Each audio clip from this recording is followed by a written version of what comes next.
Hello, this is Motor City Spark. Yeah, this is another a video. We have two quick slides on batteries. This is mostly for the trail and dune guys who are still a little skeptical of running battery CDIs. So I'd like to go over this first slide here. Here we have a graph. It's like a histogram. We have RPM here on the vertical axis and hours along the bottom axis, and this is like a typical histogram of 9 hours of riding on trails or dunes. And of course here you'd have maybe a couple hours where your engine's not running at all, where you're fueling up, stop for a beverage or a snack or something. You got a portion of time here where you're just idling, other times where you're in your mid-band range, then another big portion where you're up in the upper high RPM range running up dunes and stuff. But as you can see here, we got 5 boxes that are empty below 5,000. We got 5 above. If you were to take these 5 above and put them down here, you would average 5,000 RPM over a 9-hour day. So I think that's probably a little high, but it's probably best to err on the high side here. And the table below shows you, again, the stator CDI volt. It's 280, 40 millijoules. And of course these battery powered CDIs, 350, 400 up to 500, and the millijoules increment in 20 millijoule increments, 60, 80, 100, 125. And your sparking voltage is 71 coil. Your stator would be to like 19.6 kV. This minimum voltage CDI that we're going to run here today will be at 24.5, and again you'll be up to 35 kV with a 500 volt CDI. And the typical spark gaps you would run with the stator, 28 would probably be around your max, and at 28 you probably start getting misses up around 9,000. If you want to run to upper 10, 11,000 RPM, you'd have to come down to maybe 23 or 18 thousandths on your gap. We're over here with these CDIs, you can run these gaps all the way up to 15,000. So we're going to show you that today. This 350 volt is going to run up to 15,000 with a 35,000 gap. And we tested all these CDIs on the same battery, so the data is really consistent. And these trail and dunes, average RPM is 5,000, and this 350 volt CDI ran for 9 hours and 2 minutes at 5,000 RPM constant. The 400 volt ran for 6 hours 58 minutes, just under 2 minutes of 7 hours.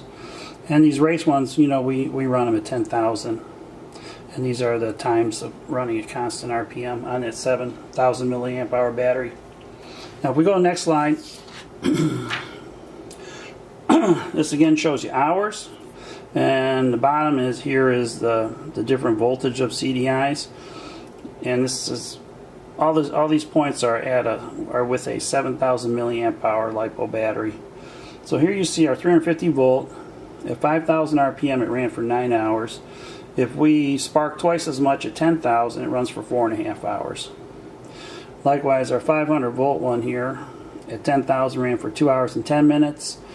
And if we half the RPM up to down to 5,000, we run for 4 hours and 20 minutes. And these curves do tend to trend upward, and that's because here we're dissipating less heat, so we need less power, so we actually have a little more time on the battery to spark. Alright, so let's show you our setup here today. Here we're going to be running we're running a 350 volt CDI. Now, as most of you know, we sponsor Mac Daddy Racing, and he runs the 500 volt models. And these 350 volt, all the CDIs are the same except for the amount of spark energy they put out. And the lower ones are designed that way so you get more out of your battery. And we go in the back here. We do run with big lead acid battery, your motorcycle battery. And here's our Gens 7,000 milliamp hour battery. And these two batteries, they're both rated at 7 amp hours. This one here weighs about 15 pounds. This is less than 1.5 pounds, and they're both rated at the same amp hour. And this battery here has 220 cold cranking amps, and basically at room temperature you probably get up around 250, you know, maximum current you can source with that battery. This battery here, its peak sourcing capability is 840 amps. It can constantly source 420 amps. You know, the performance of these little LiPo batteries is just amazing, and they're only getting better. You can probably see down here we've got a couple different coils. These are some GM aftermarket coils that we ran. You know, they don't spark any better or worse than any of the other coils. And if you read any blogs on these, a lot of complaints that they overheat. You'll notice that the core of the coil doesn't come out. And let me show you what I mean by that. You'll see these coils here. The core of the coils come out and they bolt to your frame, so these cores get some cooling. These ones don't. So those ones run a little hotter. They'll tend to overheat on you. So again, these you don't need to run, and they're a little difficult to hook up. You need like a 10 mil spade to go into those plugs there. And we're running our standard MSD blaster back there. That's like an 80-to-1 turns ratio. And for plugs, today we're going to run an iridium in the front here, and we're going to run a non-resistor race plug in the back.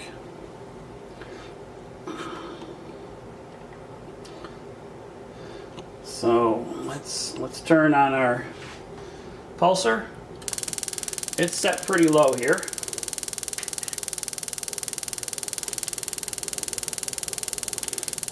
Zoom in on that.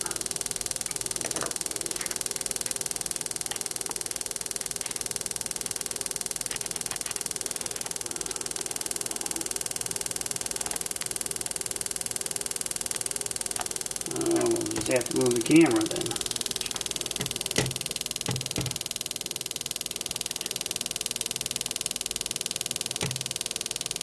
Alright, there's the iridium. As you can see, it's very consistent sparking off that little tip. And those iridiums are designed like a lightning rod. You know, a lightning rod has a sharp point at the end, and lightning likes to attach to an edge or a sharp point. And let's go to the plug in the back here. And where is it? There it is. And as you can see, that's the non-resistor plug. It's dancing around a little bit. It's still sparking. You know, just because it's moving around doesn't cause any issues. And as you can see, the iridium plug is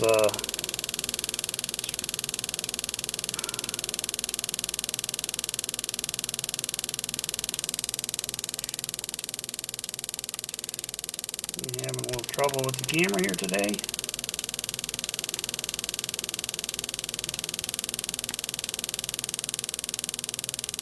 A little too close. There we go. As you can see, it's very consistent the way it comes off that tip. And there's the race plug. Okay. Set back up. Alright, and now we're going to take it up in speed.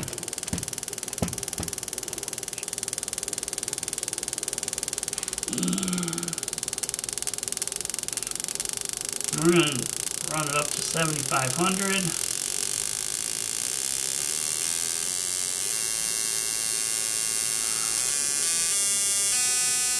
Alright, that's 7,500. Let's see if we can show that again.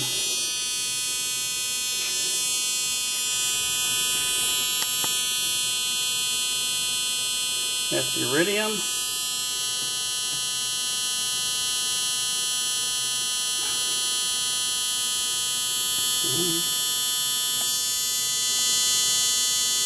That's the race plug. And Okay, now we're at 10,000.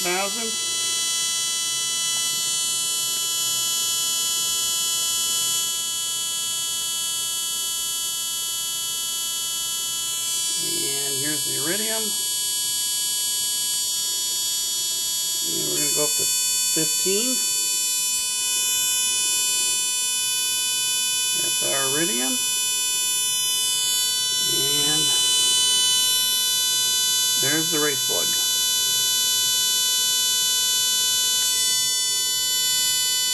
Alright, and we'll turn off the pulsar. Okay, zoom back out. So as you can see, this 350 volt CDI, it doesn't have any problem sparking these plugs. And these are both gapped at 35 thousandths. Now the iridiums, they come gapped normally at 28. NGK doesn't want you changing them because they're long life plugs. Typically, the ECU in your car, the engine controller, it calculates the minimum dwell. It has like a tungsten electrode, which doesn't get eaten up very much. So these iridiums, they'll spark for 80 to 90,000 miles in your car. But for performance racing, my personal preference, I would go with the non-resistor race plug for racing. For stator powered CDIs, I think the iridium's probably a good choice. And for this 350 volt CD, when you start going up in voltage, these iridiums, they really don't want to be gapped any bigger, but that's the advantage of running these high power CDIs is you can get a bigger gap. So if you had a 400 volt unit, I would say the BR9 EG would probably be a good plug to use. So basically now I think you know everything about the CDIs. They're super simple to hook up. I mean, this is all the wiring you have. And you got the dip switch, so you got better spark curves, basically unlimited RPM. You guys know everything about coils, batteries, spark plugs, so I think you guys should be good to go. And if next time you have to buy a stator or a stator powered CDI, consider switching over to a battery powered CDI. These CDIs last a long time. I don't think any of you guys will ever beat these things up. So again, I hope you enjoyed it. Have a good evening. Bye.